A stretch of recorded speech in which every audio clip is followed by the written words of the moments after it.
Suara saya terdengar tidak? Takutnya saya ngomong panjang tiba-tiba nggak dengar. Sudah Halo? terdengar, Oke, Sa. takutnya kan nggak terdengar. Oke, makasih Rasito untuk yang membawa kita di dalam ibadah tadi. Terima kasih. Di sini terima kasih untuk kesempatannya. Wih, sebelum kita masuk ke firman Tuhan adalah alangkah lebih baiknya untuk kita sama-sama berdoa terlebih dahulu. Mari kita bersatu di dalam doa, kita berdoa. Tuhan, terima kasih untuk kasih setiamu dalam hidup kami sampai saat hari ini, di mana kami dapat berkumpul, kami bisa berkumpul di dalam room Zoom ini, walaupun di tempat kami masing-masing, tapi kami yakin dan percaya Tuhan beserta kami. Kami bersyukur berdasarkan Roh Kudus yang menuntun hamba-Mu untuk hamba-Mu memohon Tuhan pimpin untuk kami tidak sekedar dapat menyerapi firman-Mu dan juga dapat menghidupinya sesuai dengan kehendak-Mu ya Tuhan. Terima kasih. Oke, oke. Sebelumnya terima kasih untuk kesempatan bagi saya untuk pertama saya untuk bisa menyampaikan firman Tuhan di PMK. Walaupun nggak bisa ngeliat mukanya satu-satu, kalau biasanya harus ngeliat mukanya supaya bisa bangun apa tuh nama chemistry-nya. Tapi puji Tuhan, walaupun di Zoom dengan beberapa ini berapa orang, lumayan ini. Ini berarti tandanya Tuhan masih baik dalam kehidupan kita, mengasihi kita, walaupun mungkin ada teman-teman yang sakit saat hari ini, dan saya juga lagi nggak enak badan, tapi puji Tuhan bisa ada hari ini untuk bisa menyampaikan firman Tuhan. Itu semua karena kebaikan Tuhan. Firman Tuhan yang dipercayakan bagi saya untuk saya sampaikan di sini di dalam 1 Timotius 5 ayat 17 sampai pasal 5 ayat 1. Saya mengambil judul di sini hidup yang dihormati, dipercaya dan menjadi terang. Sebelum kita masuk ke firman Tuhan dan supaya kita apa sih isi dari firman Tuhan ini, alangkah baiknya kita membaca firman Tuhan tersebut. Mungkin next slide. Mungkin teman-teman bisa baca di Alkitabnya masing-masing atau bisa baca di screen. Saya izin membacakannya dari ayat 17 dan seterusnya. Penutua-penutua yang baik, pemimpinnya patut dihormati 2 kali lipat, terutama mereka yang dengan jerih payah berkhotbah dan mengajar. Bukankah kitab suci berkata, janganlah engkau memberengus mulut lembu yang sedang mengkritik, dan lagi, seorang pekerja patut mendapat upahnya. Janganlah engkau menerima tuduhan atas seorang penutua kecuali kalau didukung 2 atau 3 orang saksi. Mereka yang berbuat dosa hendaklah kau tegur di depan semua orang agar yang lain itu pun takut. Di hadapan Allah dan Kristus Yesus dan malaikat-malaikat pilihannya, aku pesankan dengan pesan kepadamu. Camkanlah petunjuk ini tanpa prasangka dan bertindaklah dalam segala sesuatu tanpa memihak. Janganlah engkau terburu-buru menumpangkan tangan atas seseorang dan janganlah terbawa-bawa ke dalam dosa orang lain. Jagalah kemurnian dirimu. Next. Jagalah kemurnian dirimu. Kemudian janganlah lagi minum air saja, melainkan tambahkanlah anggur sedikit. Berhubung pencernaanmu terganggu dan tubuhmu sering lemah. Dosa beberapa orang sangat jelas dan mendahului mereka ke penghakiman. Tetapi dosa beberapa orang lagi baru menjadi nyata kemudian. Demikian pula perbuatan baik itu segera sangat jelas dan kalau tidak demikian perbuatan itu tidak dapat terus tetap tersembunyi. Semua orang yang menanggung beban perbudakan hendaknya menganggap Tuhan mereka layak mendapat segala penghormatan agar nama Allah dan ajaran kita jangan dihujat orang. Amin untuk firman Tuhan. Next slide.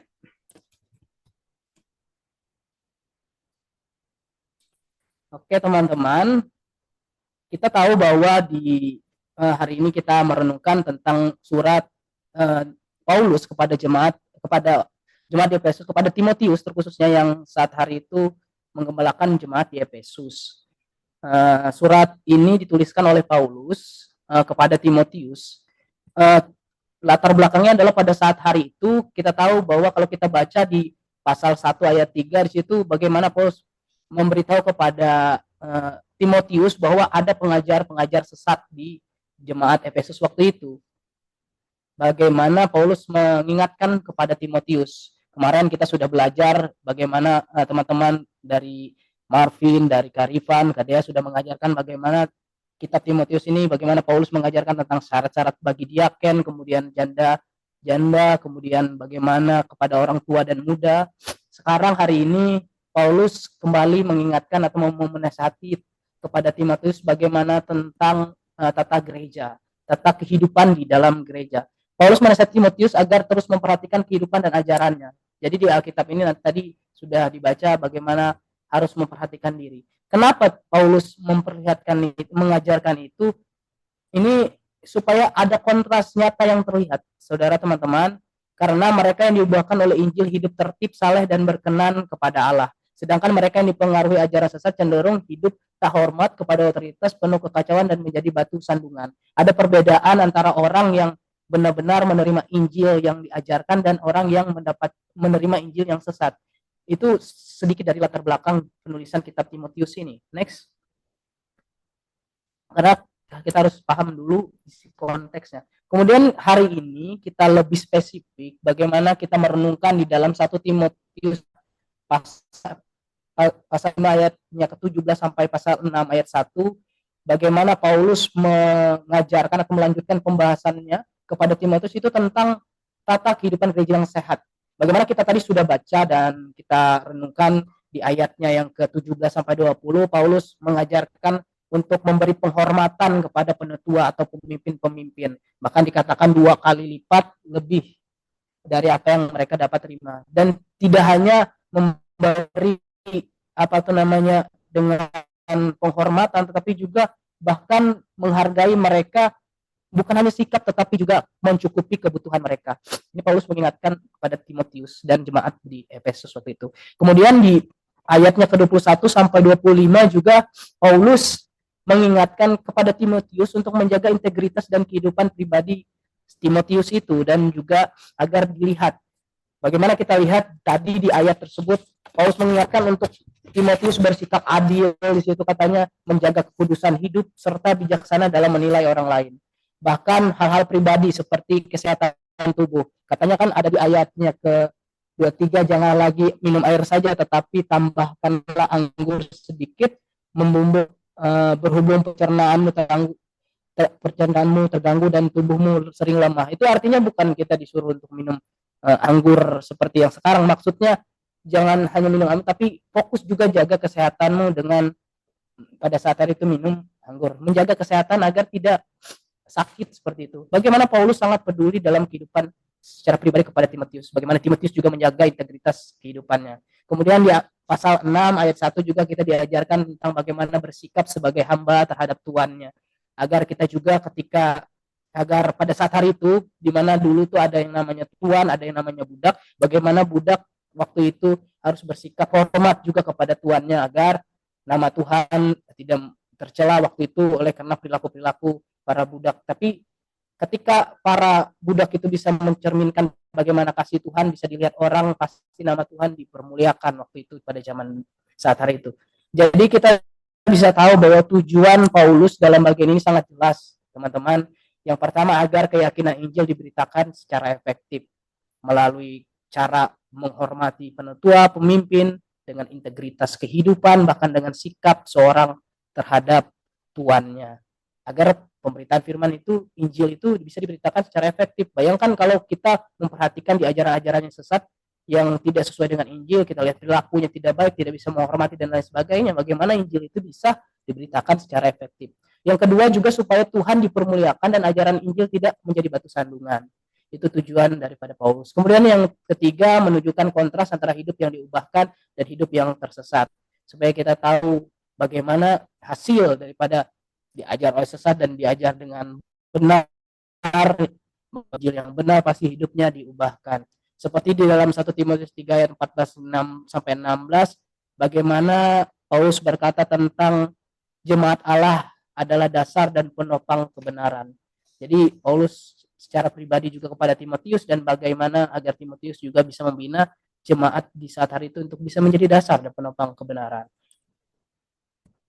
Dari itu kita bisa belajar dan kita bisa tarik untuk bisa menjadi aplikasi, untuk bisa menjadi relevansinya yang cocok untuk kita sebagai mahasiswa.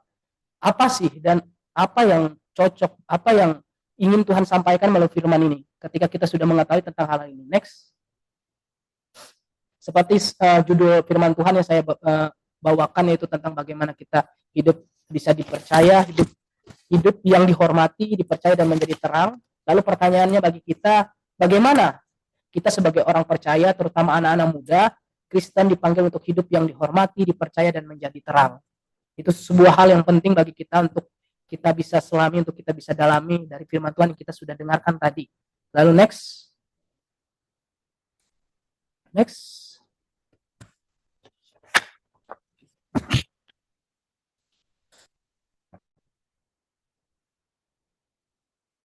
Jadi yang pertama, poin yang saya bagikan yang pertama adalah sebagai orang percaya, mari kita menghormati mereka yang melayani dengan setia.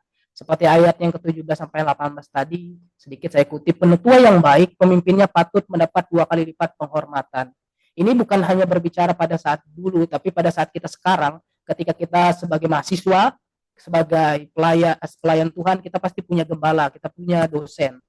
Bagaimana kita bisa menghargai, menghormati mereka.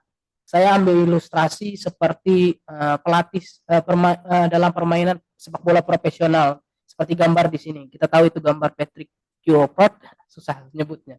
Bagaimana ketika yang bermain tampil bermain sepak bola, kalau mereka sepak bola pasti yang disoraki, yang dihebat-hebat itu biasanya pemainnya. Wah, mereka hebat, bisa menang. Dan ketika kalah, ketika kalah yang dihujat malah pelatihnya. Seringkali seperti itu. Padahal mereka yang bertanding itu 90 menit bertanding, sedangkan pelatih itu berbulan-bulan bahkan mengatur strategi agar dalam bermain sepak bola itu bisa menang seperti itu. Itu bukti bahwa ketika kita punya dosen, ketika punya atasan dan lain sebagainya, bahwa mereka yang sebagai pemimpin kita juga memang kadang-kala tidak terlihat, tapi mereka punya pengaruh besar bagi kita. Kalau itu perlu untuk kita menghormati mereka dan kita sungguh-sungguh menghargai mereka, dan bahkan seperti Paulus katakan, kita bisa tidak hanya menggunakan sikap kata kita, tapi bagaimana kita juga bisa kebutuhan mereka kita cukupkan dan lain sebagainya. Yang kedua, next. Yang kedua adalah poin yang kedua yang saya renungkan, yaitu bangun karakter sebelum mengejar jabatan. Atau dalam istilahnya, sebelum kamu mau dalam posisi yang kamu inginkan, usahakan karaktermu juga baik. Karaktermu bisa terbentuk dengan baik. Di dalam 1 Timotius 5 ayat 2 dikatakan, janganlah terburu-buru menumpangkan tangan kepada siapapun. Ini saya tadi sebelum ibadah saya juga merenungkan yang benar ketika kita memilih seseorang untuk menjadi pemimpin, kita memilih seseorang untuk jabatan tertentu, kita harus memilih dengan baik-baik, jangan buru-buru. Tapi itu juga pedang bermata dua untuk kita, bagaimana kita ketika ingin menjadi seorang pemimpin, ingin menjadi seorang yang mempunyai posisi, kita juga harus membangun karakter kita terlebih dahulu. Bagaimana kita bukan memandang saya harus punya jabatan ini, tapi kita punya karakter ini, sehingga ketika kita di dalam jabatan itu orang bisa melihat, wah ini luar biasa seperti itu. Tidak sekedar jabatan, tapi juga karakter yang baik. Di sini saya kata pelayanan bukan soal siapa yang terlalu sibuk, terlihat sibuk, tapi siapa yang bisa dipercaya saya tidak dilihat siapa-siapa. Tentang karakter itu adalah tentang bagaimana kita bisa menjaga integritas kita, bisa menjaga kemurnian kita, seperti dikatakan Paulus kepada Timotius untuk bisa jaga kekudusannya, kemurnian hidupnya, integritasnya, kemudian bahkan menjaga kesehatan kita. Bukan demi penampilan, bukan kita menjaga kesehatan demi penampilan, karena kita sadar bahwa tubuh kita ini adalah bait Roh Kudus. Seperti Paulus juga katakan kepada Timotius, untuk bisa menjaga kesehatan Timotius, bahkan hal pribadi seperti itu juga sampai kepada kita, bisa benar-benar menjaga diri kita, menjaga kesehatan kita dengan baik. Next. Ya, oke. Yang ketiga, poin yang bisa kita renungkan adalah jadilah terang dimanapun kamu ditempatkan. Kita yang pertama tadi bagaimana kita bisa menghormati pemimpin kita, kemudian Sebelum kita memilih pemimpin orang yang punya jabatan, kita jangan terburu-buru, ataupun sebaliknya kita harus punya karakter lebih baik dulu ketika kita menginginkan suatu posisi. Kemudian yang ketiga, jadilah terang dimanapun kamu ditempatkan. Maksudnya seperti apa? Di 1 Timotius 6 ayat 1 ada dikatakan, hendaklah orang yang hidup sebagai hamba menghormati tuannya, agar apa? Di kalimat itu, agar nama Allah tidak dicela. Bayangkan ketika saudara, ini kita bisa tarik di dalam kehidupan sehari-hari. Ketika saudara, ini bukan, kalau kita di zaman dulu, di zaman Efesus waktu itu ada yang namanya budak dan tuan. Tetapi di zaman sekarang kita tahu ada yang namanya murid, ada namanya guru, ada yang jemaat, ada gembala. Bagaimana kita juga harus menghormati tuan kita, menghormati mereka dengan cara kita bersikap, cara kita bekerja dalam pelayanan, atau cara kita bertanggung jawab, dan cara kita menghargai orang lain, agar mereka melihat diri kita menjadi terang, dan mereka melihat, wah, luar biasa, mereka melayani dengan setia. Ketika dilihat seperti itu, kita seolah-olah menjadi terang dan garam, dan kita terpancar di dalam kehidupan sama kita. Itu adalah hal ketika tapi kita bisa baik, percaya atau tidak percaya, suatu saat Tuhan pasti angkat. Dimanapun kita berada, di kampus, rumah, komunitas kita dipanggil sebagai saksi Kristus. Next. Kita sudah merenungkan bagaimana hidup yang bisa, hidup yang dihormati, bagaimana hidup yang dipercaya, dan bagaimana hidup yang bisa menjadi terang, tentang bagaimana kita sebelum kita mau dipakai, kita harus punya karakter juga yang baik sesuai dengan kehendak Tuhan. Oleh itu kadang saya ingin bertanya, atau perlu kita tanyakan juga dalam diri kita, apakah teman-teman sekalian ingin dipakai Tuhan? Pasti jawabannya ya, tentu aku mau jadi alat untuk Tuhan. Ya, saya juga waktu ditanya seperti itu, pasti saya jawab ya, saya mau dipakai Tuhan untuk menjadi alat bagi Tuhan. Tapi pernahkah bertanya dalam diri sendiri, pertanyaannya ketika dibalik? Coba next, sebuah pertanyaan seperti ini. Ketika kamu jadi Tuhan, maukah kamu, ketika kamu jadi Tuhan, maukah kamu mempercayakan pekerjaan besarnya kepada orang seperti kamu? Maksudnya apa? Ketika, kalau kita ditanya mau nggak kita dipakai oleh Tuhan, ya kita jawab mau. Tapi pertanyaannya, kalau kamu yang jadi Tuhan, maukah kamu mempercayakan pekerjaannya kepada orang seperti kamu? Kita tahu seperti apa diri kita tahu. Jadi kita bertanya, kalau misal saya Tuhan, mau nggak saya pakai Andre, saya pakai Isa itu untuk menjadi menjadi pelayan saya? Mau nggak? Kalau jawabannya mau, karena kita tahu diri kita bisa, oke, bagus. Tapi kalau jawabannya, oh sepertinya belum, saya melihat karakter saya belum baik, itu perlu kita benahi. Next. Maukah Tuhan mempercayakan pelayanan kepada orang yang tidak bisa menghormati pemimpin? Misalnya kamu jadi Tuhan, maukah kamu memakai orang yang nggak bisa menghormati pemimpinnya? Misalnya kamu jadi Tuhan juga, maukah kamu mempercayakan jiwa-jiwa kepada orang yang hanya ingin posisi tapi tidak mau dibentuk dan diproses? Atau maukah kamu memakai seseorang hidupnya tidak bisa memberi terang di tempat gelap? Mungkin hari ini kita belum tahu bahwa tentang hidup yang hati, hidup yang percaya, yang punya terbaik dan menjadi terang. Hari ini kita belajar, kalau kita mau dipakai Tuhan, kita perlu dapat menghormati pemimpin kita. Kita perlu juga tidak hanya mengejar posisi, tetapi juga mau diproses, dibentuk karakter kita.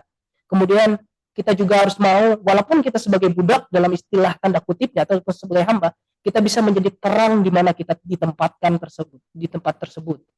Ketika kamu sudah bisa menghormati, ketika kamu sudah bisa menjaga diri kamu dalam karaktermu yang baik, ketika kamu bisa menjadi terang, percayalah Tuhan senang dan mau memakai kamu. Walaupun pemakaian Tuhan memakai kita bukan melihat kita dulu, tapi Tuhan mau memakai siapapun. Tetapi kita juga dari diri sendiri perlu merubah atau menjadi pribadi yang dikehendaki Tuhan.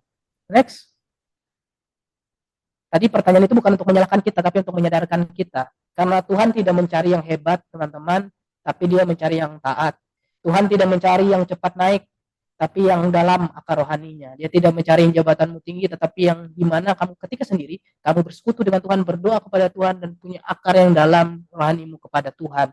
Kemudian Tuhan tidak mencari yang banyak bicara, tapi yang hidupnya berbicara. Mungkin teman-teman dan mungkin saya juga banyak berbicara dan lain sebagainya. Tapi Tuhan mau bukan sekedar banyak berbicara, tapi juga dalam hidupnya juga berbicara. Entah dia dimanapun dia berada, dia tidak ngomong apa-apa, tapi karakternya berbicara di situ. Sehingga orang melihat, oh ini benar anak Tuhan. Sehingga nama Tuhan dipermuliakan bagi kita. Next.